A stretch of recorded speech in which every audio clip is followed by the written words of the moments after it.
Et il y a un gars, il va venir, Musulman. et puis il y a un gars, il va venir, il va dire, hey, les gars, salam alaikum. Est-ce qu'on peut parler sur la mort? Je lui dirais, mon gars, c'est pas le moment, on est en train de parler sur un sujet. Pourquoi tu parles? On est en train de parler du mariage, pourquoi tu parles de la mort? Et Tony, après, il dit, ouais, vous êtes fermé hein, au sujet. Non, on essaye de rester sur un sujet. Il y a un space où il y a 120 personnes. Ils viennent parce qu'il y a, Wallah, Bardella, on reste pour se faire humilier avec et donner nos.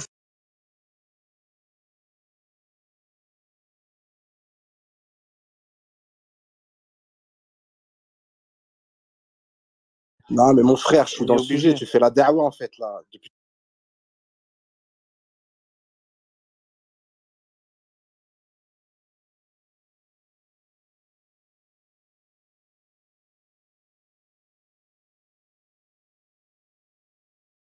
Zamaïzi qui se barre, t'inquiète, je l'ai fait avant toi, Il t'inquiète. s'est barré.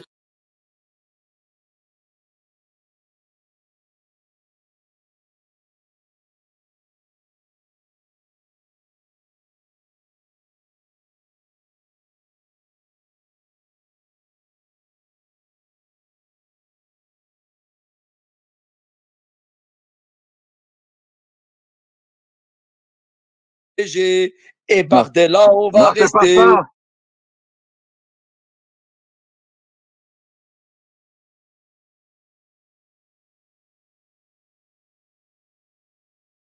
Parle de l'an, on reste. Ouais. Non, ah, mais attendez. On peut se faire humilier.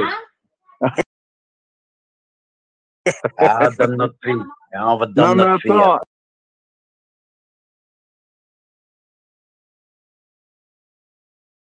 Je dis, tu te trompes quand tu dis ça, parce que Allah, il nous dit dans le Coran, il y a des choses qui vous sont agréables, qui sont un mal pour vous, et il y a des choses qui vous sont désagréables, qui sont un bien pour vous. Ça veut dire que nous, les humains, des fois, ce qu'on estime être une maslaha est peut-être pire, tu vois. C'est pire. Le meilleur exemple, c'est l'histoire de Mélenchon. C'est-à-dire que tu as beaucoup de musulmans, ils pensent que c'est une maslaha, mais quand tu réfléchis bien, et mon exemple là que je t'ai donné, la petite histoire, elle te montre que la maslaha dans ce cas-là, c'est de ne plus aller chez ton collègue de travail et de garder une relation où tu ne vas plus chez lui, plutôt qu'y aller, qu'il est gentil, qu'il influence ta femme et tes enfants. Donc ça veut dire que c'est très présomptueux, je trouve, quand un musulman, il dit, c'est la maslaha, moi j'ai décidé, je suis en Arabie Saoudite ou je suis en Égypte, et j'ai décidé que la maslaha, c'est de voter Mélenchon. Tu t'imagines comme c'est présomptueux? Au lieu de dire, bon, les frères, vous êtes assis dans une drôle d'histoire, vous êtes entre des fachos et des LGBT, des communistes. Écoutez, essayez de vous isoler ou de faire la hijra parce que franchement, je vois pas. Tu vois, au lieu de dire un truc comme ça, oui, allez-y, la maslaha, c'est sûr, c'est mélange. Tu vois, c'est. Je sais pas si tu comprends le concept de balancer le mot maslaha à la légère comme ça. C'est ça, c'est quels savants leur ont dit que c'était obligatoirement ça le maslaha. Ton exemple, c'est pour ça il est parlant par rapport au vote. Et je t'assure, Harry, que tous les savants qui incitent au vote, si tu les prends en space à discuter qui est Mélenchon, qui sont les gens autour de lui et quel est son programme socio-économique, il n'y en a aucun qui sait te répondre. Les gens leur ont juste dit, oui, c'est à Mélenchon, nos sœurs pourront garder le hijab dans la rue. C'est tout. C'est tout ce qu'ils savent. Ils savent rien d'autre. Subhanallah. Et alors, ils osent se prononcer. C'est grave, hein?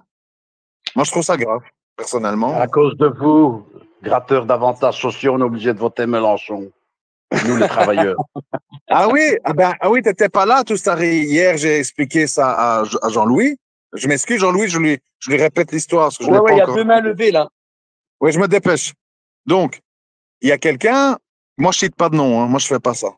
Il y a quelqu'un qui a dit, ouais, Jean-Louis, c'est avec nos impôts qu'on prend de mon travail que on paye ton CPAS pour que tu fasses la dawa sur le space. Merci, le CPAS. Mais c'est le même gars qui veut bien qu'on lui enlève des impôts pour payer les abribus et les voitures brûlées par ses frères algériens qui saccagent le pays et qui brûlent les écoles et qui machin, qui remplissent les prisons. Là, il veut bien payer. Mais quand il faut payer pour un frère qui rappelle la parole d'Allah, là, on veut pas payer. Mais on veut bien payer pour ceux qui saccagent, qui vendent du shit et qui remplissent les prisons. Là, on paye, on les défend et on vote Mélenchon. Le monde à l'envers, les Salam frères. alaikum. Le monde à l'envers. Colonel, est-ce que tu connais bien la Fatiha aussi bien que la chanson que tu as chantée là? Non, non, Allez! mais... Allez! Ne nous laissons pas distraire émotionnellement. Bada, t'étais bien parti, on parlait calmement. T'aurais pu lever la main et puis te poser ta question. Plus d'attaque personnelle, je rentre plus là-dedans. Bada, t'as craqué, t'es tombé dans un piège. Non, mais c'est leur jean qui les brûle. Non, j'ai promis à des proches que je ne m'énervais plus. Je vais vraiment faire mon mieux pour pas m'énerver et pas insulter. Qu'Allah m'aide. Qu'Allah Ben, te récite la récompense. Fatiha, mon Qu'Allah te frère, récompense. ça va, Rabbi va te récompenser.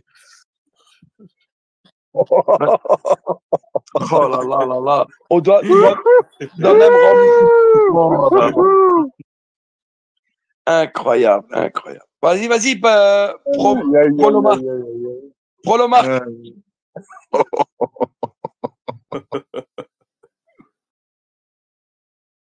Salam alaikum wa rahmatullahi wa barakatuh à tous. J'espère que ça va bien. Wa alaykoum Wa alaykoum salam salam wa wa rahmatullah. rahmatullah Comment on va? wa barakatuh, mon frère. Amin. Je vois que c'est très animé ici. Je suis arrivé il n'y a pas longtemps parce que je suis en train de cuisiner. Moi je tenais à parler ici d'un énorme, c'est ce qu'on appelle une névrose, voire même une énorme forme de schizophrénie que je remarque beaucoup. Alors moi je suis légitime, peut-être oui, peut-être non, j'en sais rien.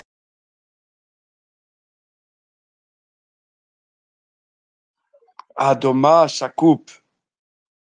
Prolomar, ça a coupé. Il était bien parti. Allô? Allô, vous m'entendez? C'est la schizophrénie moi qui Il bug. On t'entend plus, Prolomar. bug, le frère. Descend et remonte. Descend et remonte. Médicament, tout ça tu m'entends? Oui. Qu'est-ce qu'il disait, Prolomar? Il disait qu'il était légitime de parler d'une schizophrénie. Ouais, il voulait, mais ça a coupé. Il va répondre, il va revenir, il va remonter, on va voir si son micro fonctionne. Je peux parler, frérot, s'il te plaît, salam alaikum, les frères. Ouais, Prolomar, Alaykoum salam. ton micro était coupé, ça allait plus. Écoute, tu parlais d'une schizophrénie. De quelle schizophrénie tu parlais? La schizophrénie, c'est qu'une double personnalité, c'est ça? Allô, Prolomar? Il t'entend plus, il t'entend Aïe, aïe, plus. C'est dommage. Il est redescendu, Hicham. Qu'est-ce qui se passe? Pourtant, il y a Argument que moi 78. en haute, il n'y a pas de côte. Il est en train de se faire signaler par les gauchos, je pense. Ah ouais, dès qu'il a parlé schizophrénie, ils se sont peut-être sentis visés ou qu'est-ce qui s'est En passé? même temps, t'as des trans. Vous avez vu la transe, là Rebeu, là, je sais pas, ça peut être. Oh là là, ne me parle pas de ça. Vas-y, Ne je me vais changer parle de sujet alors. Je vais changer de sujet, frérot. La trans rebeu, t'as la vidéo? Envoie Ouais, la vidéo. une trans peu qui dit je suis musulmane et je suis fier d'être en Europe. Voilà. Attends, mais il y a. Non, Ça arrive je pense pas, elle est bientôt. Hein. rebeu. Ça arrive Attends. bientôt dans les mosquées, ça. Excusez-moi, Elle est de Ah, quelle voilà. origine? Tunisienne? moi je suis marocain d'origine. Me revoilà, ça a coupé, je ne sais pas pourquoi. Oui, la schizophrénie dont je voulais parler, c'est que beaucoup de gens vont passer leur temps à insulter la France, à parler des Goules. Même quand ils sont convertis, ils disent beaucoup les Goules, alors qu'ils ne savent pas ce que ça veut dire ce mot-là. Je crois qu'ils ne connaissent pas le sens sémantique d'un Goul. Un Goul, ça vient du turc Gavoul, qui vient de l'arabe Koufal, qui veut dire mécréant. C'est quelqu'un qui connaît le message, mais qui ne veut pas, qui ne veut pas s'associer au message, quoi, qui ne veut pas se soumettre au message. Alors ensuite, c'est qu'ils vont passer leur temps à insulter la France, à dire oui, les blancs, les blancs, les blancs, les blancs, à dire même oui, mon pays, c'est le meilleur. Donc, et ça, j'ai remarqué, il y a beaucoup au sein de la communauté maghrébine. Ça veut dire, eux, ils vont être même d'extrême droite quand il s'agit de leur pays, voire même insulter les Noirs qui viennent au Maroc. Moi, j'en ai vu beaucoup, qui insultent les Noirs, qui disent, moi, je veux pas de Noirs dans mon pays, je veux pas que des Noirs se marient avec ma fille. Mais quand ils sont en France, ils vont être altermondialistes, gauche, oui, il faut accueillir tout le monde. Ça, je n'arrive pas à piger cette schizophrénie. Moi, à titre personnel, je le dis, moi, quand je veux quelque chose, je le veux pour tous les pays dans le monde. Au niveau migratoire, moi, je suis pour une immigration contrôlée, c'est-à-dire qu'on ne prend que les meilleurs, des gens qui ont des compétences, qu'ils apportent une valeur ajoutée dans un pays qu'on ramène pas, excusez-moi du terme, à la clochardise de la planète entière, parce que c'est pas une solution pour moi. Mais eux, quand c'est dans leur pays, ils font comme ça. Moi, je suis pour l'inverse. Hein. Moi, je suis pour l'inverse de ça. Ah bon? Je crois que ça va être ironique. Ah ouais. Les meilleurs, ils restent au pays et ils profitent à leur pays. Oui. Et les plus bas, les seconds, les pauvres, ceux-là, on vient pour les aider un certain temps, puis tu rentres chez toi. Moi, c'est pour l'inverse. Ah, mais beaucoup foutent le bordel aussi. Quand on voit le crack, moi, ça, je le vois à Lille. Hein. Quand je me bats à Lille, le crack, c'est phénoménal. Hein. Mais c'est les castes les plus basses du pays, c'est les castes les moins éduquées. Même au niveau religieux, c'est les castes qui connaissent le moins bien la religion. Ça, moi, je le dis, hein, faut dire la vérité. Hein. C'est des gens. Bah, si tu viens à Marseille-Nord, tu n'auras rien de tout ça, Polo. Viens à Marseille-Nord. Si, moi, j'habite dans un quartier. Moi, je suis du nord de la France. J'habite dans un quartier comme ça aussi. Je sais ce que c'est. J'ai vécu moi-même dans des quartiers. Je sais ce que c'est. J'irai jamais éduquer mes gosses, même ici. Hein, c'est pour ça que je parlais de Hijra l'autre jour en Europe de l'Est. Dans un coin où je suis tranquille, je préfère être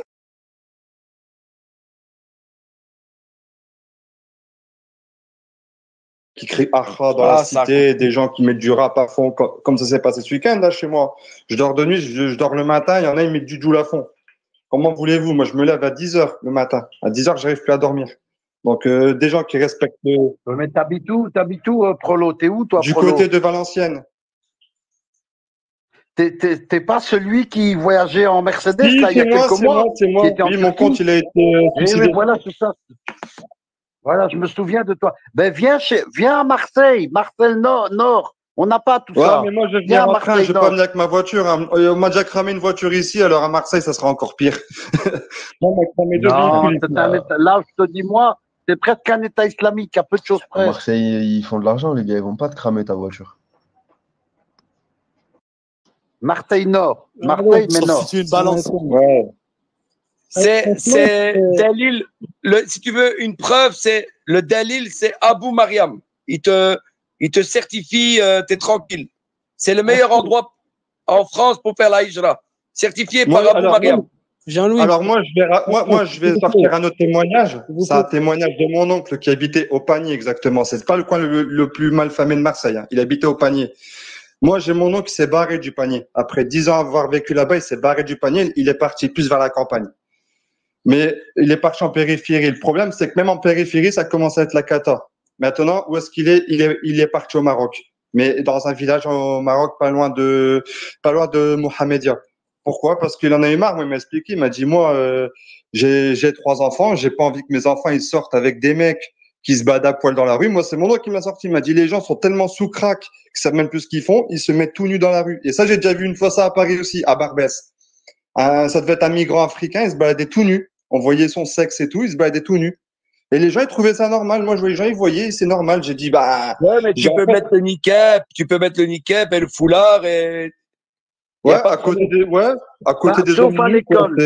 Sauf à l'école. À l'école, pas, mais c'est pas grave. C'est pas un annulatif. À l'école. Ah ouais, c'est pas un annulatif. Par contre, à l'école, tu vas être en pleine mixité et tu vas enlever ton foulard et tu seras en train de rigoler avec des filles, des garçons. Ta fille va devenir une. Pas un annulatif. Ouais, c'est pas un annulatif. On va dire, c'est comme si tu jouais à la roulette russe.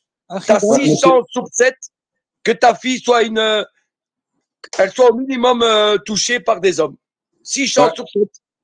Mais c'est pas ça, Jean-Louis. C'est ce qu'on enseigne dans les écoles. Le pire, ça, c'est rien. Ça, c'est ce qu'on enseigne dans les écoles. Hein. L'évolution, on te dit que l'homme et le singe sont des cousins proches, que la République, c'est ce qu'il y a de meilleur, que la République, c'est la démocratie, alors que je rappelle que République, ça ne veut pas dire démocratie forcément non plus. La Corée du Nord est pourtant une République.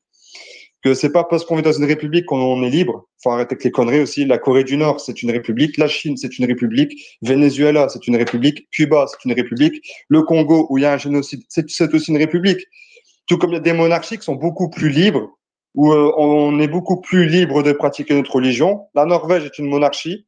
La Suède, c'est une monarchie. Le Danemark, c'est une monarchie. Ça veut rien dire. Mais attends, mais tu comprends pas. À Marseille, tu peux mettre le foulard à ta fille, tu n'as aucun problème. Mais tu dois simplement la rendre un peu schizophrène, tu lui arrases ton foulard que pour aller à l'école 8 heures par jour pour être avec des rappeurs et des musulmans rappeurs qui sont, et tu n'auras que des musulmans, mais c'est des wesh wesh. Des musulmans qui vendent de la drogue. Voilà, tu auras des wesh wesh, des musulmans wesh wesh. Et quand j'aurai des gars, on évite les clichés. Akhi Jean-Louis, c'est une moquerie que tu as envers moi, tu vois, j'accepte pas. Bon, ben je vais vous laisser.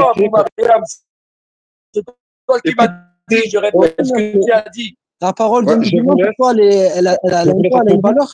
Et voilà. Non, alors, moi, quand je me moque de quelqu'un qui a une barbe, je me moque pas de la barbe. Je me moque de sa barbe. Je te parle de la parole. Eh ben, ta parole, moi, elle me fait rigoler. D'accord. Mariam. D'accord. Moi, ta parole, quand tu me dis que venez faire la hijra les Français à Marseille, ça me fait rigoler. Est-ce que tu es déjà venu à Marseille? Est-ce que tu es déjà venu à Marseille? Préparez les gilets pare-balles, préparez les dealers, attention aux dealers, attention aux gilets pare-balles, parce que oui, j'ai plein de Marseillais qui se cavalent. Le frère vient de te le dire en face de toi. Il a parlé du panier. Ils sont restés à Marseille, ils ont cavalé quand ils ont vu. Écoute, ils ont vu, oui, tu peux peut-être mettre ton foulard, parler de choses mais en contrepartie, tu es en danger. Parler de choses que vous connaissez. Le panier, c'est le centre-ville de Marseille. Franchement, je conseille à personne d'aller vivre là-bas. Tu as toutes sortes d'espèces d'individus de toutes sortes. Je conseille à personne d'aller là-bas. Moi, je dis dans certains endroits, là, moi, où je vis, moi, je connais mieux que vous, parce que j'y vis, c'est moindre mal. Je t'ai pas dit c'est une daoula islamia. Je t'ai pas dit ça. Maintenant que tu prennes ma parole en moquerie, j'accepte pas trop khair, Inch'Allah. Pour revenir sur le sujet, tu vois, tout à l'heure, je parlais avec un frère, je me suis dit, subhanallah, au final, le moindre mal, ce serait pas que le RN y passe au pouvoir? J'appelle pas au vote, je suis loin de ça.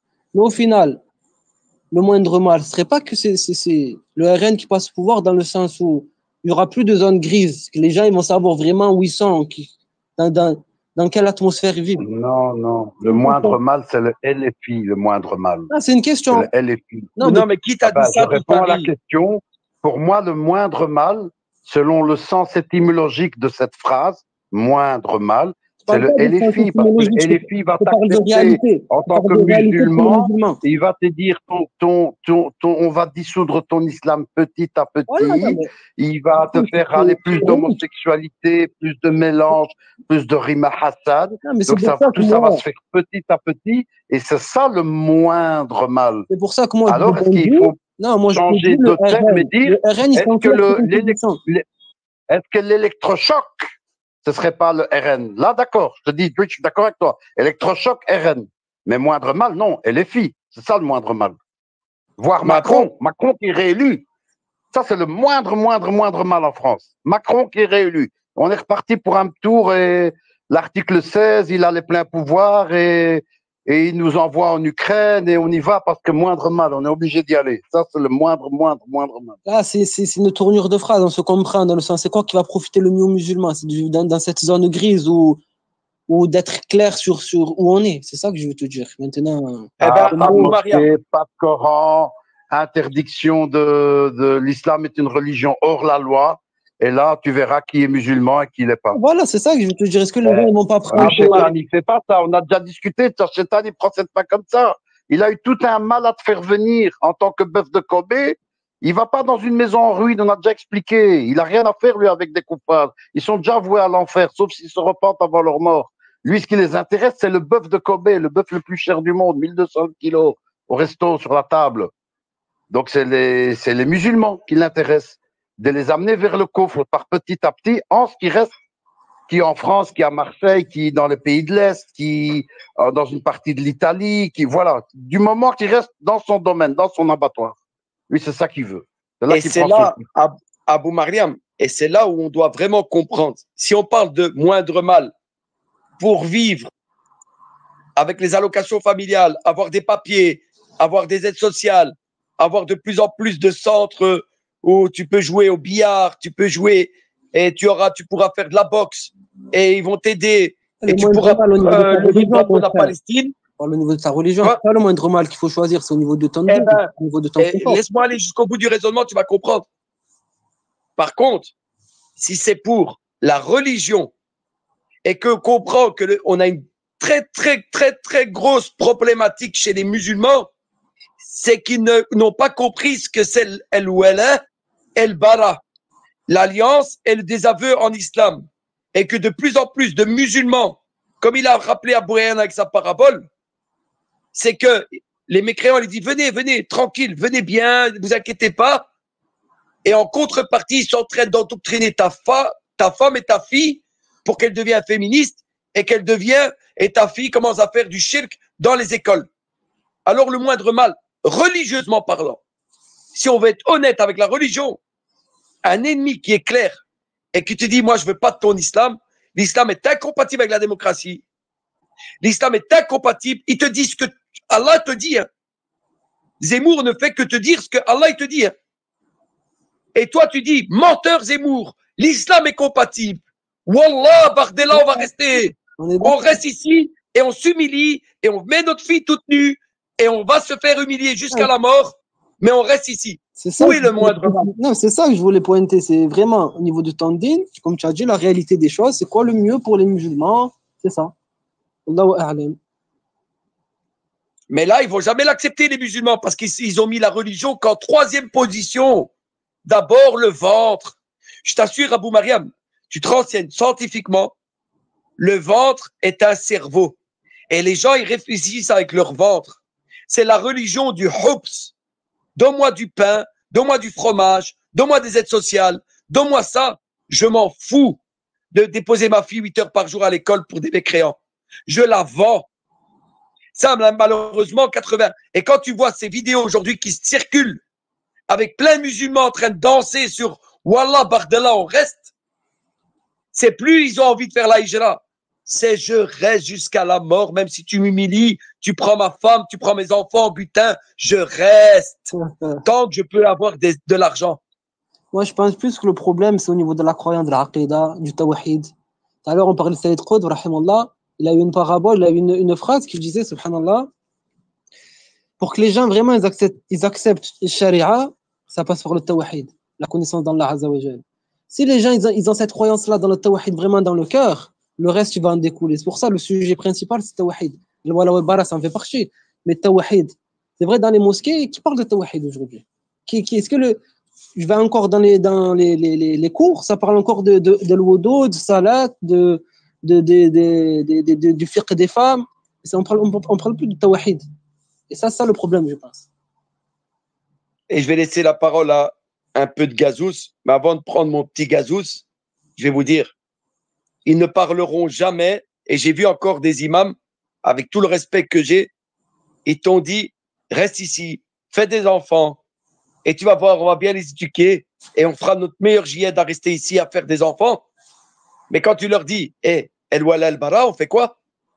Pourquoi vous parlez jamais que l'islam est incompatible avec les systèmes démocratiques et laïques? Pourquoi vous parlez jamais qu'on ne peut pas être musulman et démocrate et on ne peut pas être musulman et laïque et que ça fait partie des fondements de la religion? Pourquoi vous ne parlez pas que la législation appartient à Allah et qu'on est en porte-à-fond? Parce que même si on est ici, pourquoi vous ne parlez pas de ces sujets? Parce que vous avez peur de perdre vos intérêts mondains et être persécutés. Et ce n'est pas la sunna du prophète Mohammed de ne pas parler de tawhid parce que ça passe avant même la prière. L'alliance et le désaveu, ça passe avant la prière. Et ça, ils ne le feront jamais. Parce qu'ils veulent rester ici, les frères. Parce qu'ils ont dit, Wallah, Bardella, on reste ici. Et ils veulent rester ici, coûte que coûte, jusqu'à mourir et à vendre tout. Un peu de Gazous? Oui, Khal Karim, bah, t'as tout dit. En direct, une seconde. Vas-y. Une info qui vient de tomber là en direct, je peux? Tfadal. Ah, c'est place au direct, place au direct. Donner à son enfant le nom de Mohammed, c'est soutenir le terrorisme et soutenir Mohammed Merah. Preuve à l'appui. Non, qui a dit ça? Qui a dit Preuve à ça? l'appui. Ben, va voir, preuve à l'appui. Regarde. Où ça? Où ça? Regarde. Comment? Tu n'as qu'à le republier. Tu n'as qu'à le republier. Ah,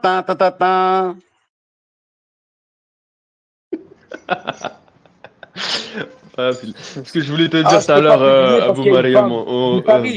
Abou Maria. Je peux pas publier parce qu'il y a une femme, mais apparemment, un journaliste il dit que tous ceux qui portent le nom de Mohammed sont en train de Abou Oh Mariam, là t'abuses, là. Félix. Hein? Oh là là. C'est ça, ouais. C'est Il violent, s'appelle hein. Abou Maria. T'as entendu un peu de gazout? Ouais, j'ai entendu, mais ça m'étonne pas. Ça a fait tiquer pas grand monde, hein, que tu peux plus appeler ton enfant Mohamed. Hein. Mais c'est aussi le, Je vois pas grand monde c'est qui aussi le réagit. prénom le plus donné, je crois, en région parisienne. Depuis Ouais, 5 mais ou les 6 ans, taux, je crois. ouais, mais les taux se resserrent. C'est criminel parce que tu donnes le nom d'un terroriste, Mohamed Merah, et c'est pas donner toutes ses chances à son enfant. Je trouve que ça devrait être interdit en France. Où est-ce qu'on va pour voir ça? Je l'ai, mais il y a une femme rebelle qui est journaliste. Je peux pas publier. Mais c'est une chaîne de télé, c'est qui publie ça? Une chaîne de télé. Regardez dans le courrier, vous allez voir dans le courrier, regardez dans votre courrier. Vas-y, un peu de gazout. Ouais, déjà, moi, je voulais rappeler l'ambiance du Space. Hein. Je voulais rappeler que vous étiez, je crois que c'est majorité belge. Hein. Ici, on est à Molenbeek, l'émirat islamique de Molenbeek. Et donc, c'est un peu comme. Ah ouais, je dois même pas aller à Marseille. Parce qu'Abou Maria, il sait pas que vous avez un humour qui. Voilà, il faut pas tout prendre au je pied de la lettre. recommande l'émirat islamique de Molenbeek où j'ai habité 15 ans. C'est magnifique. Allahu Akbar. Alors, c'est mieux que Marseille-Nord. Hein. Ouais, il y a une concurrence. Concurrence émiratique. Oui, et ce qui est bien, c'est que tu as 15 mosquées à moins de 10 minutes de marche à la ronde. Et ce qui est super, super bien, c'est que tu as toutes les tendances. De quiétiste à takfiriste. Tu as tout. Ikhwaniste, tablir, soufi, Bangladesh, pakistanais, marocain, guilimoulouche, turc. Tu as tout. À une quinzaine, à 10 minutes à la ronde. Et c'est magnifique. Ah, mais attention, risque de schizophrénie, de folie. Il y a un frère mesquine, quand il allait chez les salafis, il était salafi. Quand il allait chez les tablir, il était tablir. Quand il allait chez les Ikhwan, il était Ikhwan. Quand il allait chez les takfiri, il était... À la fin, il a viré fou. Attention à ça. Liberté de shaitan du culte. Mais ça s'appelle Molenbeek. C'est magnifique, extraordinaire. J'y ai habité 15 ans. Ah ouais. Ah ouais, vous êtes des fous. Et pour la question, pourquoi on n'enseigne pas le tawhid dans les mosquées en France? Bah, c'est logique. En fait, c'est la continuité, si tu veux, de la mission civilisatrice française. Ça veut dire que de la même manière que les Français sont venus chez nous pour détruire en fait toutes les fondations en fait de l'enseignement islamique dans les pays d'Afrique du Nord, eh ben, ils comptent faire exactement la même chose en fait sur leur territoire. C'est qu'une extension en fait de leur politique. C'est la logique simple. Quand tu regardes les fondements de la politique républicano-démocrate, qu'est-ce qu'ils te disent? Ils te disent, nous, Français, nous souhaitons une immigration qui, lorsqu'elle arrive en France, passe par le modèle d'intégration ou d'assimilation. Voilà, on utilise ces deux termes-là. Ça veut dire que j'utilise l'adage « à Rome, fait comme les Romains ». Donc eux, en fait, ils veulent fabriquer des produits issus de l'immigration, musulmans s'ils ont envie, mais compatibles avec la République. Et là, on en vient en fait au fondement même du tawhid qui le rend incompatible avec la République. Pourquoi? Justement, par rapport à l'alliance des aveux et aussi le kufr bitarut. Donc, logiquement, ce serait pour eux en fait se mettre une balle dans le pied que d'avoir un véritable enseignement islamique sur leur territoire. C'est pas logique. C'est comme si tu créais en fait ta propre dissidence. C'est pas logique. Aucun pays ne va faire ça. Enfin, hormis le modèle anglo-saxon, mais là c'est autre chose, c'est différent. Donc, ouais. Là-bas c'est cause toujours quoi. Exactement. Et pourquoi toi, un peu de gazou, tu vas pas appeler au tawhid par exemple? On sait les imams aussi ils sont des pions. Et toi pourquoi tu vas pas à la mosquée, tu prends un groupe de frères et tu enseignes pas tawhid? Pourquoi? Il y en a qui le font. Je l'ai fait. Il y en a qui le font. Abou Mariam, je l'ai fait. Tu sais ce qui s'est passé? On a été dans une mosquée. On a commencé à appeler enfin, pas appeler, on a fait des cours de tawhid dans la mosquée. C'est les musulmans eux-mêmes qui ont appelé Gérard le policier. Allô? Marie, c'est la sunna, c'est comme ça. Tous les mais attends, des problèmes. On ne peut pas délaisser l'appel, mon frère. Tu t'attends à quoi en faisant ça? C'est la sunna, c'est la. Attends, je t'explique. Non, Jean-Louis, il faut dire ce qu'ils disent. Il faut bien dire ce qu'ils disent. Alors, je t'explique, Abou Mariam. Les frères, Ici, on a mis 10 ans à ouvrir une école d'arabe et à rénover les lieux. Ça nous a coûté beaucoup d'argent. À chaque ramadan, on récolte de l'argent. On a dû se faire ami avec la mère, demander des autorisations. Maintenant, alhamdulillah, on a une école d'arabe le samedi pour les jeunes et on a une école de tajwid. Comme ça, nos jeunes ne traînent plus dans les rues, ils apprennent tajwid et l'arabe. Si on commence à parler de tout ça, on va perdre tout ça. Alors, on a fait le choix d'éviter de parler de ça. Comme ça, on peut garder l'arabe et tajwid. Voilà ce qu'ils disent. Regarde, Akhi, moi je te pose la question, le frère Jean-Louis, il a une audience là. Sers-toi de ton space, tu as une audience, mon frère. Au lieu de faire des débats un peu futiles, on va pas se mentir. Prends ton audience, enseigne le tawhid, mon frère. Tu n'auras pas de problème. Bah, et qu'est-ce que. Attends, le tawhid, c'est quoi le tawhid? Il y a le tawhid théorique que des gens connaissent, mais croire au tarot, croire en Allah, les annulatifs de l'islam, el-wala al-bara. C'est quoi el-wala al-bara? Ok. Et après, il y a quoi? Non, c'est pas. Le tawhid de Non, c'est l'action. pas. Et c'est là où ça bloque. Mais Yahya, C'est-à-dire, on a affaire. Mais c'est non, c'est Ouais. pas ça le tawhid. Le tawhid, c'est unifier Allah dans sa seigneurie, dans ses noms et attributs et dans son adoration. Alhamdulillah. Législation. Et dans sa législation, évidemment. Moi, quand j'ai commencé à Abou Mariam à apprendre le tawhid dans la seigneurie, le tawhid dans les noms et attributs, les tawhid dans l'adoration, les trois formes de tawhid que les savants expliquent, j'ai remarqué qu'il y avait aussi le tawhid dans la législation, le tawhid al-hukmiyya. Et là, j'ai remarqué que sur ce sujet-là précis, ça ne leur dérange pas de dire que Allah il donne à manger. Ça ne leur dérange pas de dire que c'est Allah qui donne à boire. Ça ne leur dérange pas que dire que c'est Allah qui connaît le futur. Dans toute cette forme de tawhid, ils n'auront aucun problème avec toi. Mais où ça va bloquer, c'est quand tu vas parler sur le tawhid al-hukmiyya, sur la législation. Parce que là, ça touche à la politique. Et ça touche à la politique des francs-maçons qui veulent des gens spirituels, mais ils ne veulent pas des gens dogmatiques. Et c'est là où justement, moi, je me suis servi de mon audience et des 100 personnes pour lesquelles les 100 personnes ici, ils entendent que l'islam, c'est un système politique. Dans le tawhid, il y a ça. Et les mosquées, ils vont vous parler que c'est Allah qui vous donne à manger, que c'est Allah qui vous donne la vie. Ça, il n'y a pas de problème, ils vont vous le dire. Mais ils ne vont jamais vous dire que Allah il est le hukam, que l'islam, c'est un système politique qui peut revenir au charia et à l'émir. Et c'est sur ce point que j'ai fait mon cheval de bataille et que j'appelle au tawhid al-hukmiyya. Et tout mon SP, si tu remarques, chaque fois, on parle sur le fait que l'islam est incompatible à la démocratie. Parce que c'est le point central que les mosquées ne parlent pas. Si les mosquées parleraient de ça, il n'y aurait plus de SP Jean-Louis. Il arrêterait. Moi, j'ai pas entendu parler de ce tawhid-là, mais je sais que un des noms d'Allah subhanahu wa ta'ala, c'est Al-Hakam. Un nom et Ouais, mais c'est ça. celui qui juge et celui à qui appartient le jugement ici-bas et dans l'au-delà. Donc, à partir de là, à partir du moment où tu connais cet attribut d'Allah Azza wa Jal, il est clair que la démocratie, dans son soubassement idéologique, c'est-à-dire que le pouvoir, le jugement ici-bas appartient au peuple, c'est du kufr. Clairement. C'est de la mécréance, claire. Si tu crois, parce que tu donnes un attribut qui appartient qu'à Allah. Et tu sais pourquoi tu ne l'entendais pas? Parce que depuis l'Empire ottoman et depuis les émirs et les califats de l'époque, cette question ne se posait même pas parce que c'était évident qu'on devait venir au hukm d'Allah et la législation d'Allah.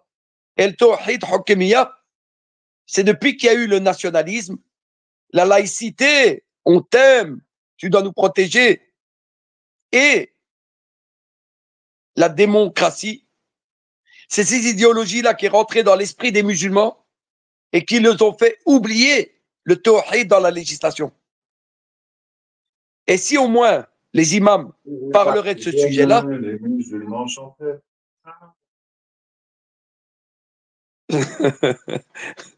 Et c'est ça. Et c'est parce que je vois des musulmans chanter laïcité, on t'aime, tu dois nous protéger. Maintenant, c'est Wallah, Bardella, on va rester, que je suis obligé d'intervenir. Fils Abilillah.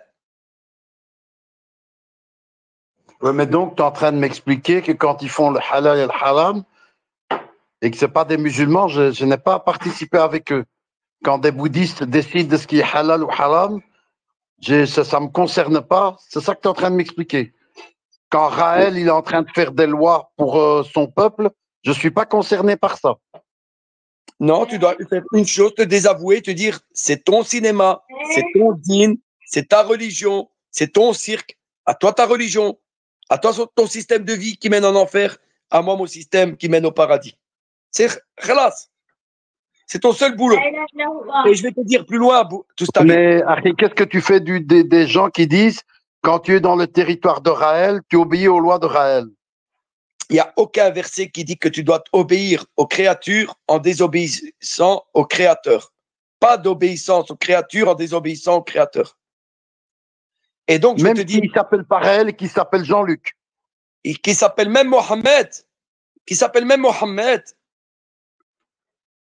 Donc, je termine, Toustari. Je t'assure, Mohamed, Toustari, pas un seul mécréant que j'ai vu a déposé ses filles dans l'école musulmane pour éduquer ses enfants pour devenir des bons musulmans. J'ai pas vu un seul mécréant faire ça. Ah ben ça, c'est une bonne question, Jean-Louis, tiens. Tous les Français qui sont au Maroc, ils mettent leurs enfants à l'école française ou à l'école marocaine, on apprend l'arabe et le Coran? J'en ai rencontré plein, ils les mettent tous dans l'école privée française. Il ne viendrait à aucun d'entre eux de mettre leurs enfants, quelle aberration, dans une école coranique pour apprendre des principes du Moyen-Âge. Non, ça va ou quoi? Ouais, mais frère, nous voulons suivre la civilisation occidentale. En France, c'est compliqué de mettre ses enfants dans une école coranique, tu vois. Ah, là, tu vas sortir de Marseille. Tu es en train de partir de Marseille. Non, mais c'est une réalité. Il faut prendre le contexte. Justement, on se récupère. Moi encore, je te parlais de mon cas spécifique. Trouve-moi un endroit qui est mieux, que j'ai la possibilité d'y aller. C'est ça que je te parlais, mon frère. Je te dis pas que Marseille, c'est Médine, mon frère. J'ai jamais dit ça. Je dis comparé à d'autres endroits, et tu pourras pas me démentir. Comparé à d'autres endroits, c'est moins grave. C'est moins grave. Après, mettre ses enfants, on sait que c'est quoi le pire? C'est que tu gardes tes enfants chez toi, tu les mets à l'école de la République, à la maison, tu leur enseignes la religion, ou quand tu prends tes enfants, on les met dans une famille d'accueil, ils vont manger du cochon. Dans ces cas-là. Excusez-moi. Nouvelle info. Coupez les micros, s'il vous plaît. Nouvelle info. Place au direct. Nous avons. Comment il s'appelle celui-là encore? Comment il s'appelle? Bruno Le Maire. Flash spécial, Bruno Le Maire. Nous sommes le pays de la mini-jupe, pas celui de la burqa. Nous sommes le pays de la mini-jupe, pas le pays de la burqa. Ah, il est bien dans l'alliance des aveux, lui. On reste. M'en fous, je reste. On reste, il n'y a pas d'autre pays. Il n'y a pas d'autre pays où il y a... La terre est étroite. D'abord et avant tout, la terre est étroite. Et on reste. Wallah, Bardella, on va rester, on va voter Mélenchon. Si tu veux que je parte, médicament, trouve-moi un endroit. Désigne-moi un endroit. Allah l'a pas fait, il a juste dit terre vaste. Allah l'a pas fait, il a juste dit terre vaste. Mais à toi, je vais te kelleuf de me trouver un endroit. Peut-être plus qu'Allah, quoi. Ouais, tu vas me casser la tête. C'est de la moquerie, ça, Harry. Hein, c'est de la moquerie. Non, c'est pas de la moquerie. Quand on dit à quelqu'un, désigne-moi un endroit, tu agis comme si la personne doit être plus qu'Allah Azzawajal qui dit juste la terre vaste. C'est tout. Et à chacun, selon ses conditions, ses possibilités, ses moyens. Et quand on dit à un être humain, trouve-moi une solution, c'est comme si tu lui demandes de prendre la place d'Allah Azzawajal, parce qu'Allah Azzawajal lui-même l'a pas fait. Il a juste dit, ma terre n'était-elle pas assez vaste? C'est pas du tout de la moquerie, ni ironique. Je suis très, très sincère quand je le dis. C'est à chacun de trouver un endroit dans une terre vaste où dire non, le verset il est caduque, il est obsolète, il est plus au cours du jour et la terre est étroite. Il faut s'assumer dans la vie.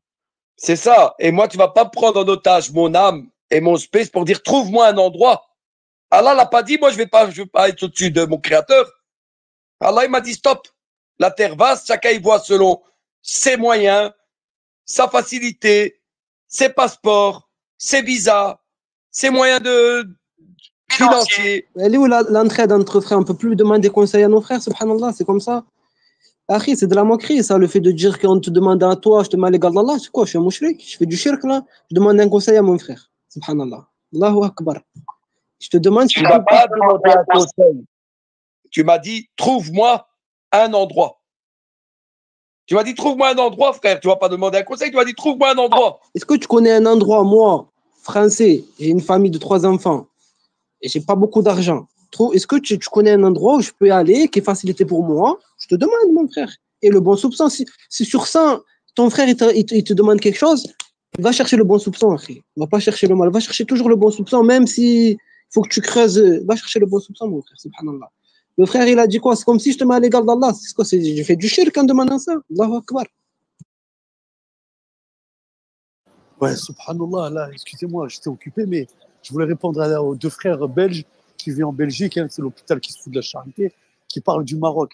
Alors, le Maroc, je t'explique, c'est là-bas où ils hafizent le Coran, le plus au Maghreb et même dans l'Afrique, c'est là-bas où ils apprennent le plus le Coran. Et même s'il y a des écoles privées françaises, c'est que ceux qui ont un peu de sous qui les mettent. Mais t'inquiète pas, la majorité du peuple, il est musulman et fier de l'être. Alors, j'attends toujours la Fatiha. Salam alaikum. Mais non, t'as pas compris, t'as tout compris. Mashallah, quel On moujahid. dit que les Français d'origine française qui sont installés au Maroc, est-ce qu'ils mettent leurs enfants dans des écoles coraniques? Réponds par yes or no. Oui ou non. Et moi, j'ai Aoula. entendu. Oh, mais non. لا لا لا لا لا Mettre لا dans des لا écoles الفرنسي coraniques. اللي كيعيش Mettre dans des بالمغرب écoles وين كيعمل coraniques. ولادو Mais des في écoles اي مدرسه coraniques. المدرسه بالقران او المدرسه بالفرنسيين كيتعلم اللغه لايلو. Voilà ce qu'on te demande, mon frère, en arabe. Tu veux que je te le dise en néerlandais? De mensen zeggen in Marokko. Ze zeggen in de school van de Marocains of de school van de République française? En allemand? En italien? En espagnol? Réponds par oui ou non si tu es sincère. Où est-ce que les mécréants qui vivent en France mettent leurs enfants? Mais pourquoi tu veux qu'ils les mettent dans des écoles coraniques si c'est des mécréants? Ah, alors pourquoi est-ce que nous en France on le fait? Il n'y a pas le choix, mon frère. C'est ça. Laisse-le. Il n'y a pas le choix. C'est vrai que tu es en France, tu peux pas mettre tes enfants partout. Ouais. Et eux, ils ont le choix. Et le mécréant, il a le choix. Le Kafel Billah, il a le choix, lui. Et le Kafel Billah, il a le Je te choix. répète, c'est Si des tu es en gens qui ont France des et que sous. tes enfants Si sont j'avais en des France, sous, t'as bah, pas c'est le pas choix de pareil. les mettre à l'école française. T'as pas le choix. Après, peut-être le frère ne connaît pas le contexte français en France, tu ne les mets pas à l'école, ils vont te les prendre, ils vont les mettre dans une famille d'accueil et ils vont aller à l'école. C'est ça en France, c'est comme ça. Bah, d'où le titre que le frère il a mis, est de donner notre fille. Point d'interrogation. Il interroge. Oui, mais ceux qui n'ont pas la capacité de partir, est-ce qu'on va les incriminer, subhanallah? Eh ben, tu donnes ta fille. Tu donnes ta fille. Akhi, un peu de Ça, c'est au cas par cas. Nous, on n'a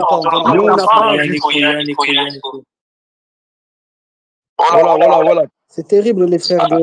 Il faut avoir un peu de sagesse quand on parle. C'est pas. Là, tu parles de gens, tu connais pas, tu peux pas donner un statut comme ça général sur des millions de personnes. Ça, c'est au cas par cas. Attendez, le coup de la sagesse, c'est quoi la sagesse? C'est d'être ferme quand il faut être ferme et être doux quand il faut être doux. La sagesse, mon frère, appelons un chat un chat. Que tu es sur la contrainte ou pas, la seule chose que tu vas faire si tu restes en France, et c'est ça que je dis, Wallah, Bardella, nous on reste pour se faire humilier évidemment, et tu viens de le dire toi-même, et donner notre fille. Et tu l'as dit toi-même, on n'a pas le choix. Qu'on a le choix ou pas le choix, le résultat reste le même. Tu vas donner ta fille. Que ça te fait mal au cœur, que tu souffres, que tu pleures, que tu vas arracher le foulard de ta fille si elle veut porter le foulard, et tu vas la mettre 8 heures par jour chez des mécréants et tu vas te taire ou sinon on va te prendre tes enfants. Ça, c'est le prix et c'est le troc à payer. Et c'est pour ça que moi, quand j'ai vu les vidéos aujourd'hui de musulmans chanter « Wallah, on reste, nous sommes des Français, on a lutté pour le drapeau, on reste comme s'ils étaient en train de faire un djihad là. » Eh, tu vas te faire humilier, hein. Tu vas rester pour te faire humilier, pour déposer ta fille chez les mécréants, hein. Tu vas pas rester pour instaurer la loi d'Allah, hein. Et c'est dans ce sens-là, Abou Mariam. Ouais, mais qui ont quitté certains pays, je ne vais pas les citer, et qui ont fait 5000 km à pied avec hommes, femmes, enfants.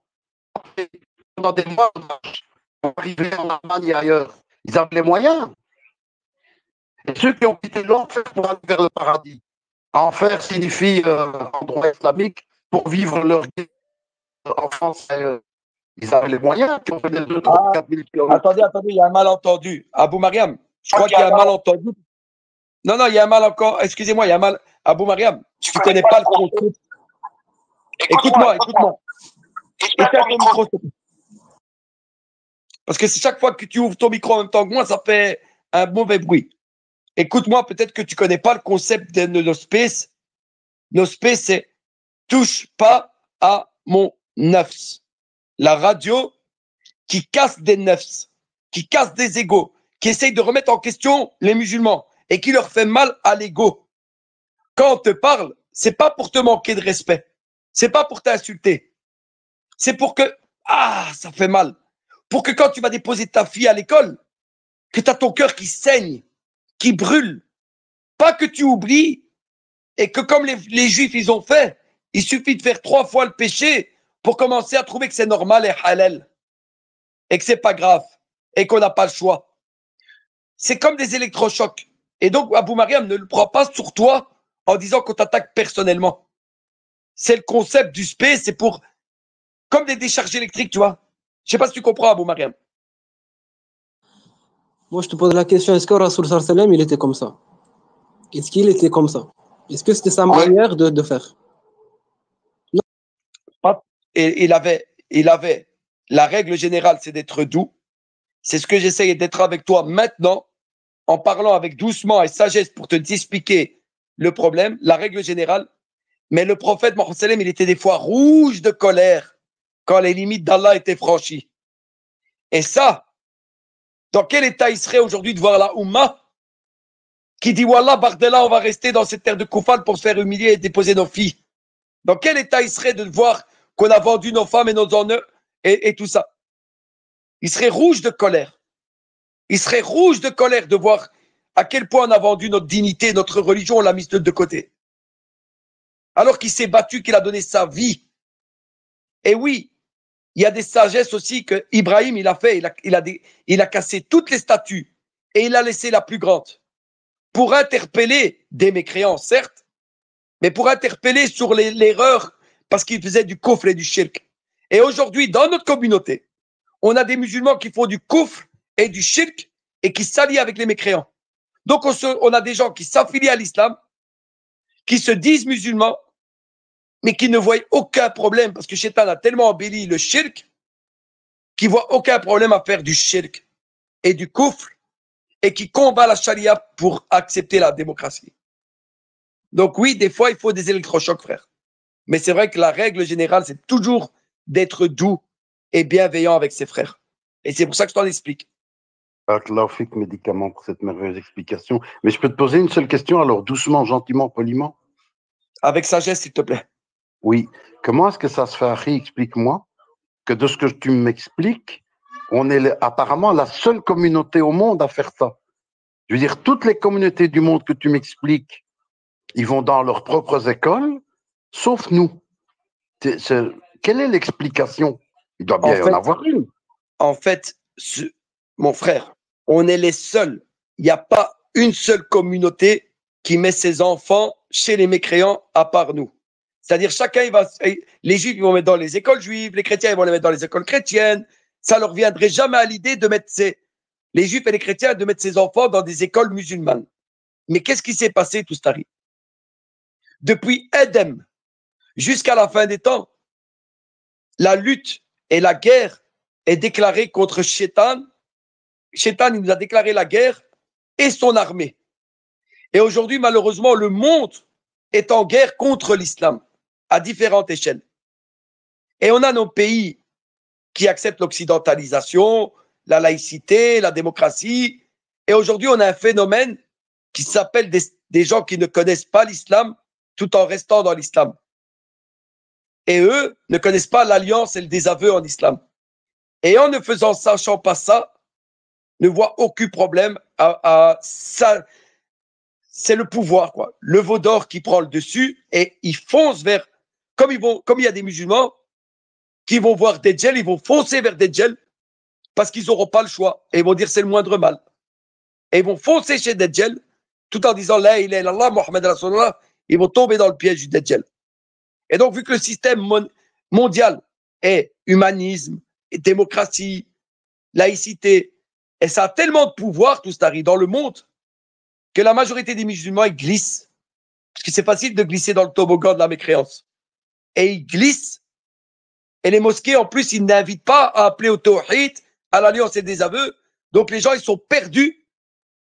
Et ils tombent dans le kufr et le shirk, jusqu'à ne même plus comprendre c'est quoi l'alliance et le désaveu. C'est une partie de la réponse. Je ne sais pas s'il y en a d'autres qui ont des réponses. Akhi, moi je pense qu'avant et après ton space, il y aura autant de musulmans en France, tu vois. Les gens, je pense pas, ils vont partir parce qu'ils t'ont écouté. Maintenant, qu'est-ce qu'on fait? On reste là à les incriminer ou on apprend notre religion, on la propage? C'est ça, mon frère. Qu'est-ce qu'on fait? On peut rester là sur Twitter pendant encore des années. Je pense pas que les choses vont changer, Akhi. Abou Mariam. C'est Abou Maria, Akhi. Abou Maria. Je crois à Allah témoin qu'il y a des gens qui sont partis. Ils ont écouté l'espèce, ils ont eu un état de conscience et ils ont fait la hijra, ils sont partis maintenant, ils sont super bien et des fois ils viennent faire des témoignages, nous dire Jean-Louis, merci de m'avoir fait le rappel. Ça a été un sebeb et aujourd'hui mes enfants sont protégés, ils sont au Maroc, ils sont bien, ils peuvent apprendre l'arabe, alhamdoulilah, c'est le moindre mal mais au moins ils sont là. Et je suis heureux d'avoir fait la hijra. Donc ne sois pas affirmatif. C'est pas ton cas. Ne prends pas ton cas pour une généralité. Si toi tu t'étais bien à Marseille et que tu dis moi c'est comme ça, je vais m'y faire et je dois trouver des solutions à Marseille et tu tombes dans le truc où Allah bardella on va rester. Ça c'est entre toi. Respecte-moi, Akhi. Respecte-moi. Non, moi j'aimerais partir, Akhi. Le fait il est pas là. J'aimerais éduquer mes enfants. Qu'ils apprennent le Coran à l'école, il n'y a pas de doute sur ça. Maintenant, pour les gens, parce que tu le sais, d'accord, alhamdoulilah, Allah barik Allah, il accepte qui te récompense pour être la cause de certains ils sont partis.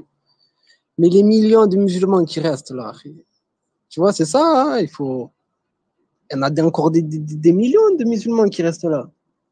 Qu'est-ce qu'on fait avec eux? Ah, c'est une bonne question, hein, c'est un médicament. Tout le monde n'entrera pas au paradis. Comment on fait, le médicament? Non, mais c'est quoi? On peut les incriminer, leur taper dessus, leur faire le rappel. Mais après, qu'est-ce qu'on fait une fois que le message est passé? Le prophète Mohammed lui-même. Moi, je dis, on reste avec eux, on prend le train et on va au tweet. Moi, on m'a promis une douche et une soupe. Non, Toustari, on va revenir à la biographie. Le prophète Mohammed lui-même, il a vu des gens qui restaient chez les mouchtikines, il a dit, moi, je me désavoue de vous. Je ne suis pas responsable de vous. Je me désavoue de vous. Oh là là, de nouveau des paroles. Est-ce que tu peux me donner le sabab de ce qawl là? Tu vois, expliquer par les savants, est-ce que tu peux me le donner? Parce que c'est facile. Oui, donne le sabab, la cause de la révélation de ce verset. De ce hadith. Lequel hadith? Le hadith, oui, il devait. C'est dans une des comment on appelle ça, des batailles, les campagnes du prophète sallam contre une tribu qui avait manqué à sa parole. Et bref, comme ils ont manqué à leur parole, ils devaient les attaquer. Et si je me souviens bien, hein, parce que voilà, c'est une chose que j'ai lu il y a longtemps, la tribu, elle était fermée. C'était la première fois qu'ils utilisaient, genre, comme des catapultes. Et des flèches et tout ça, quoi, tu vois. Et après, ils ont venu dire au prophète sallam, Ya Rasulallah, tu sais qu'il y a des musulmans qui sont restés auprès de cette tribu. La tribu qui avait manqué à sa parole, quoi, de mécréants. Je peux pas dire qui c'est parce que voilà, machin, mais c'est des gens de lumière, c'est les meilleurs des êtres, c'est les gens les plus moraux du monde. Et ils ont dit, tu sais qu'il y a des musulmans qui vivent parmi eux. Et c'est là que le prophète sallam l'a dit. Il a dit, ah, mais moi, je me désavoue de tous mécréants, de tous musulmans qui vit parmi les polythéistes. Barakallah fik, c'est important. On regarde le contexte dans lequel il a dit cette parole.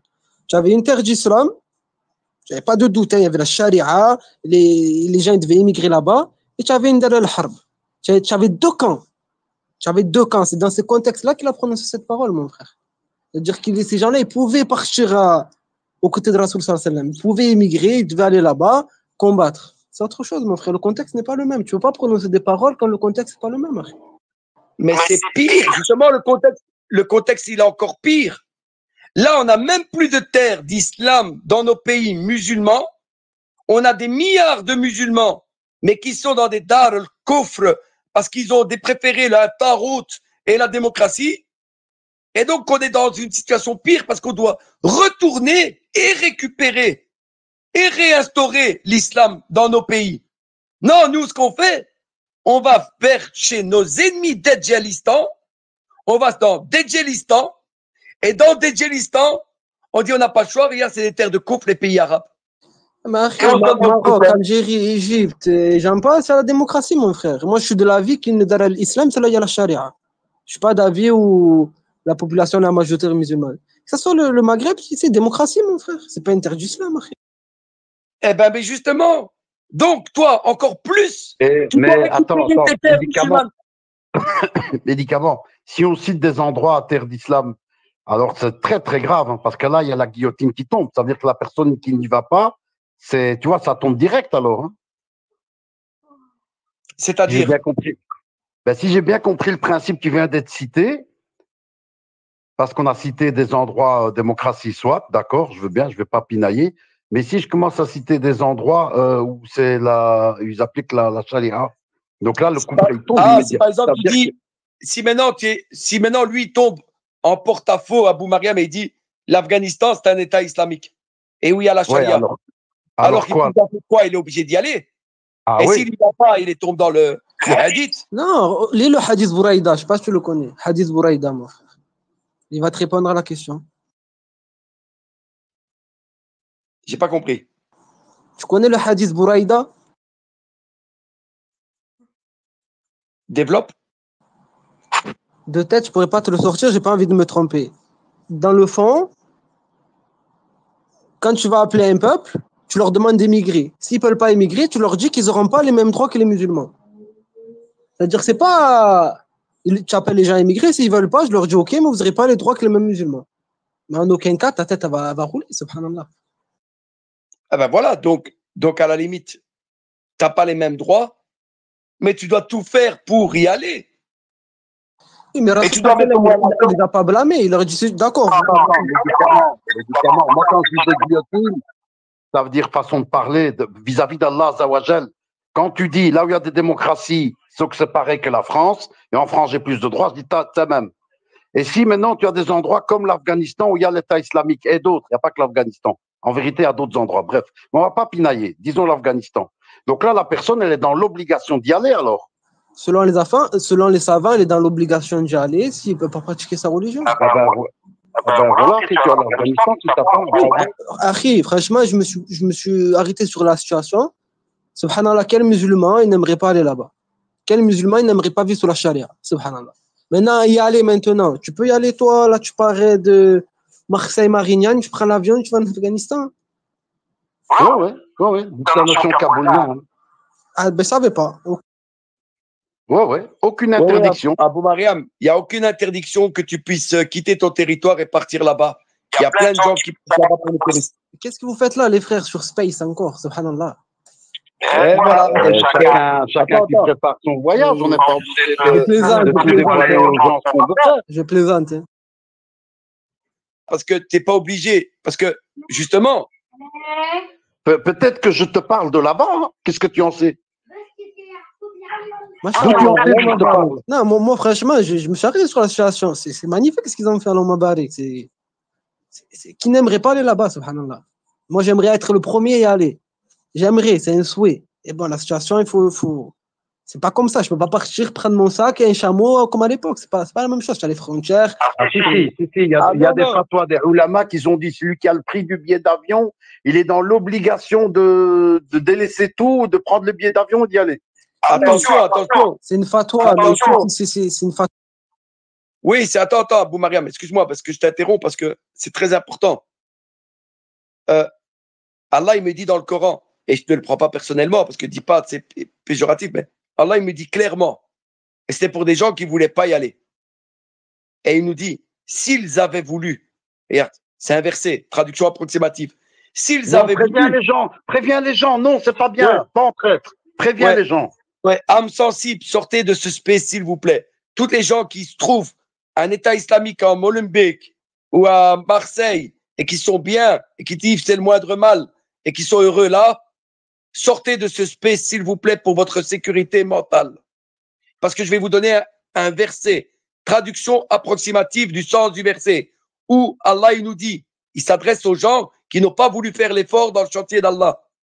Il dit, traduction approximative du sens du verset, s'ils avaient voulu, parce qu'il y a des gens qui ont des prétentions qui disent « Oh, moi j'aurais bien voulu aller. » Et Allah, il répond à ces gens-là qui disent « J'aurais bien voulu y aller. » S'ils avaient voulu, ils auraient fait des préparatifs, mais leur départ répugnant, c'est répugnant à Allah, il les a rendus paresseux, car Allah ne guide pas les gens injustes.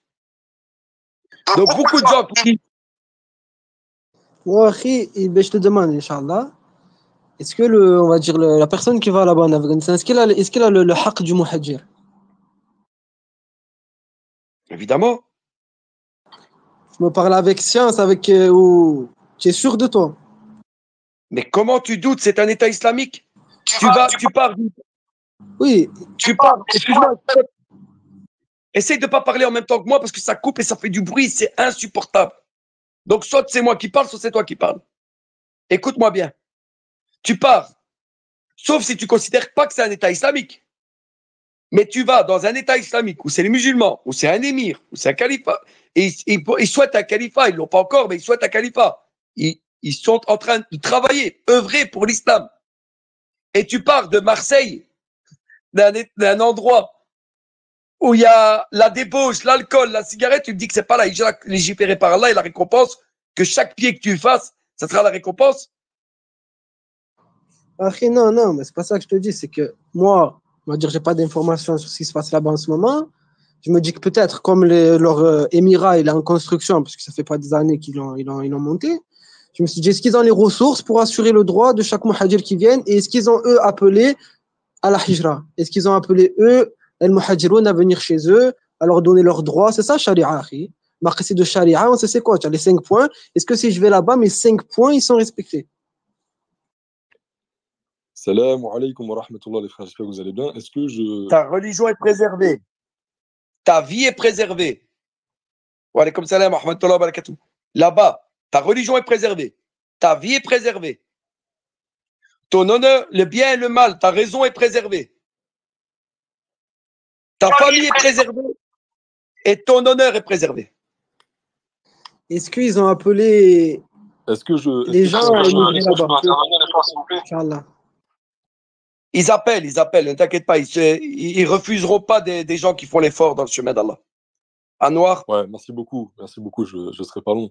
Je vous écoute depuis tout à l'heure, en général, j'interviens pas dans les spaces, puis là je me suis dit que j'allais peut-être apporter ma contribution. Dans les échanges autour de la hijra, il y a un truc que j'ai repéré, que j'entends là aussi, c'est que souvent les gens cherchent une destination parfaite, une destination d'excellence, où la charia est appliquée, etc. Et moi, je me dis, mais est-ce que les gens ne tournent pas le problème ou ne prennent pas le problème du mauvais angle? Est-ce que la vraie question à se poser, ce ne serait pas plutôt, au lieu de se dire où est-ce que je vais, est-ce que ce serait pas plutôt d'où je pars? Est-ce qu'on peut considérer, même si en Algérie ou au Maroc ou ailleurs, la charia n'est pas appliquée, est-ce qu'on peut considérer que c'est au même pied d'égalité par rapport à la France? La réponse est bien sûr non.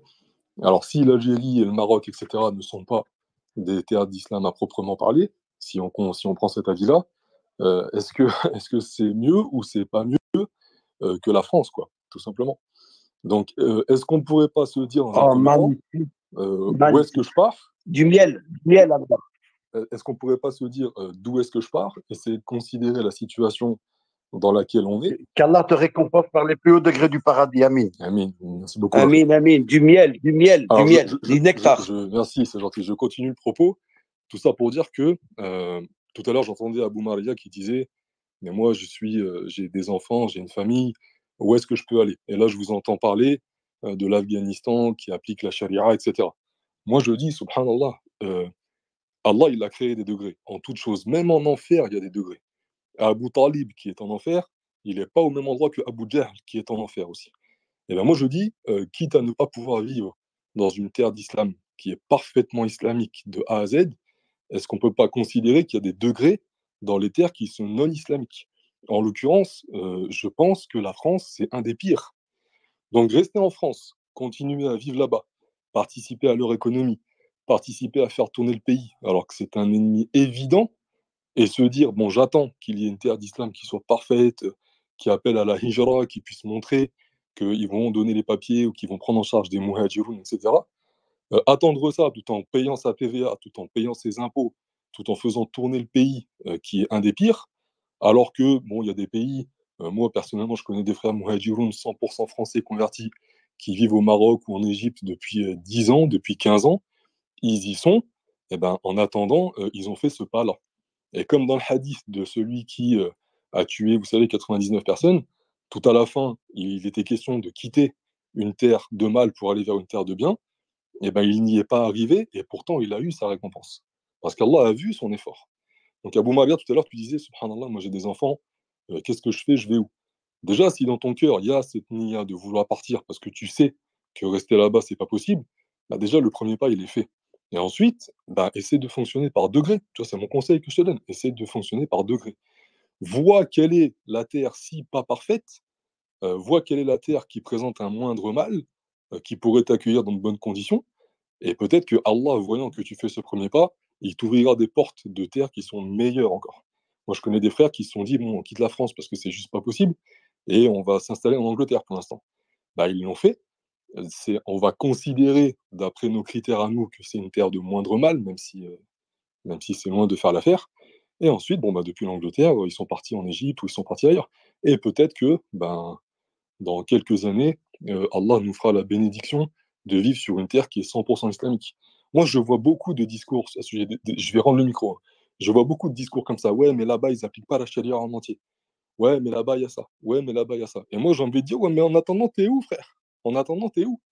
Subhanallah, rester en France, pour moi, hein, pour ceux qui ne sont pas sous la contrainte, c'est-à-dire une vraie contrainte, hein, c'est pas ouais, mais comment je vais faire quand je vais arriver là-bas? C'est une vraie contrainte qui puisse justifier qu'on y reste. Je me dis, mais subhanallah, celui qui analyse un tout petit peu la situation de la France et qui reste de plein gré, je pense même qu'il y a une menace de mécréance sur lui. Alors je vais m'expliquer, parce que là, on va me dire, tu es en train de faire le takfir de millions de musulmans en France. Je vais juste m'expliquer à ce sujet. Et ensuite, je rends le micro. On sait très bien que l'islam, il y a des annulatifs à l'islam, d'accord? On entre dans l'islam par une seule porte, c'est de prononcer la shahada, voilà, d'y croire sans contrainte, etc. Une fois qu'on est à l'intérieur de cette bâtisse qu'on appelle l'islam, il y a plein de portes qui permettent d'en sortir. Donc le koufr, le shirk, etc., etc. Et parmi ce qui fait sortir un musulman de l'islam, il y a le fait de soutenir un mécréant contre un musulman. Des célèbres, des savants disaient, dans le cas d'un conflit entre des mécréants et des musulmans, donner un verre d'eau, donner un verre d'eau à un musulman, à un mécréant, pardon, ça te fait sortir de l'islam. Tu as soutenu l'ennemi, en fait. Et je me dis, mais subhanallah, les musulmans de France réalisent-ils qu'en restant en France, c'est-à-dire même en ayant dans le cœur ce dédain ou ce désaveu, le simple fait d'y vivre, eh ben, c'est un soutien manifeste. vous renforcez le camp d'en face, en fait. Le simple fait d'aller mettre un plein de gasoil ou d'aller payer une facture d'électricité ou d'aller acheter une baguette de pain, il y a de la TVA à l'intérieur. Cette TVA, elle monte directement au gouvernement qui va financer son armée et on sait ce qu'ils font avec leur armée. Vivre sur place, c'est renforcer le camp d'en face. C'est faire prospérer l'ennemi, en fait. Vous les renforcez, je dis vous, parce que grâce à Allah, j'ai eu l'occasion de partir. Et quand je dis vous, c'est vraiment avec. C'est pas du tout par dédain ou c'est pas du tout au contraire. Moi, j'ai mal au cœur de voir que j'ai des frères de l'autre côté. Mais c'est à titre de rappel, peut-être que ça fera un électrochoc. Vous vivez de l'autre côté, peu importe que vous disiez, Wallah, bardella, on reste, c'est-à-dire nous, on a envie de rester là, ou que vous disiez, ça me dégoûte de rester, du point de vue du camp d'en face, c'est-à-dire du point de vue du camp, on va dire des musulmans, vous êtes de l'autre côté, en fait. Comme lorsque c'était à la bataille de Badr, celle de Uhud, les musulmans qui n'étaient pas partis, ils étaient dans le camp d'en face. Et c'est à ce sujet qu'Allah a révélé le verset où les anges ont pris leurs âmes et les anges leur ont dit, mais où en étiez-vous? Et ils ont dit, mais nous étions impuissants.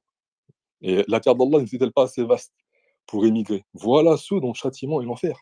Vous étiez dans le camp d'en face, vous aviez renforcé le camp d'en face par votre présence, par votre impôt, par votre TVA, par votre natalité, par le fait de renforcer leur système économique parce que vous consommez sur place. Du coup, vous renforcez le camp d'en face. Point final. Il est plus fort grâce à vous.